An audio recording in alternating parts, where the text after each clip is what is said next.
राजस्थान का कोटा शहर अपने ऐतिहासिक किलों और महलों के लिए जाना जाता है, लेकिन इन ऐतिहासिक स्थलों के बीच एक ऐसी हवेली है जो अपनी भूतिया गतिविधियों के लिए कुख्यात है। यह हवेली कोटा के बाहरी इलाके में स्थित है और स्थानीय लोग इसे भूतिया हवेली के नाम से जानते हैं। इस हवेली का निर्माण 18वीं सदी धनी व्यापारी के द्वारा किया गया था। हवेली का वास्तुकला अद्वितीय था और इसमें कई कमरे, भव्य आंगन और सुंदर बगीचे थे, लेकिन व्यापारी के परिवार के साथ एक दुखद घटना घटी। कहा जाता है कि व्यापारी की पत्नी और बच्चों की रहस्यमय तरीके से मृत्यु हो गई। इस घटना के बाद व्यापारी ने भी आत्महत्या कर ली। व्यापारी के परिवार की मृत्यु के बाद हवेली में अजीब घटनाएं शुरू हो गई। लोग कहते हैं कि व्यापारी की पत्नी और बच्चों की आत्माएं हवेली में भटकती है।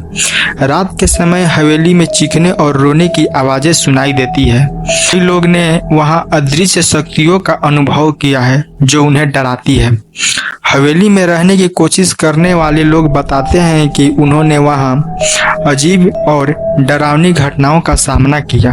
दरवाजे और खिड़कियां अपने आप खुला बंद होती हैं। रात के समय किसी के चलने की आवाज सुनाई देती है, लेकिन जब लोग देखने जाते हैं तो वहां कोई नहीं होता। कुछ लोगों ने हवेली के कमरों में ठंडी हवा का झोंका का एहसास किया और अचानक अपने आप बुझ जाने वाली मोमबत्तियों का अनुभव किया। हवेली की घटनाओं से गांव वाले डरने लगे।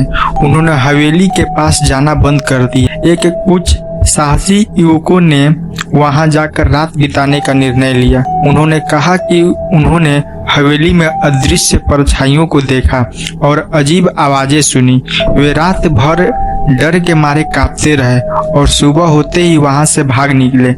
गांव वालों ने एक तांत्रिक को बुलाया ताकि वह हवेली की प्रेत आत्माओं को शांति प्रदान कर सके। तांत्रिक ने हवेली में जाकर अपनी शक्तियों का उपयोग किया और प्रेत आत्माओं से संपर्क साधने की कोशिश की। तांत्रिक ने बताया कि व्यापारी की पत्नी और बच्चों की आत्माएं अभी भी हवेली में भटक रही है और वे शांति की तलाश में हैं। तांत्रिक ने उन्हें शांति प्रदान के लिए अनुष्ठान किया, लेकिन हवेली की भूतिया गतिविधि और पूरी तरह से खत्म नहीं हुई।